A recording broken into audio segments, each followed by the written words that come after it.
ایک گاؤں کے پاس نہر بہتی تھی۔ اس نہر پر لکڑی کا ایک پل تھا۔ وہ کم چوڑا تھا۔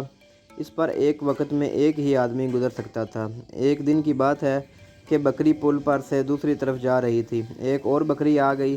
پہلی بکری نے دوسری بکری سے پوچھا، تم کہاں جا رہی ہو؟ اس نے جواب دیا، میں نہر کے پاس جا رہی ہوں۔ اس نے پہلی بکری سے پوچھا، تم کہاں جا رہی ہو؟ اس نے جواب دیا، میں اپنے گاؤں جا رہی ہوں۔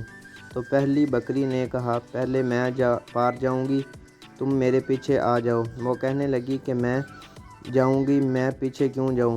میں کر کے دونوں لڑنے لگیں۔ لڑتے لڑتے دونوں بکریاں نہر میں گر گئیں۔ اس کہانی سے ہمیں یہ سبق ملتا ہے کہ کبھی بھی لڑنا نہیں چاہیے اور انصاف سے کام لینا چاہیے۔ اگر آپ کو میری آج کی یہ ویڈیو پسند آئی ہے تو ویڈیو کو لائک کریں اور چینل کو سبسکرائب کریں۔ شکریہ۔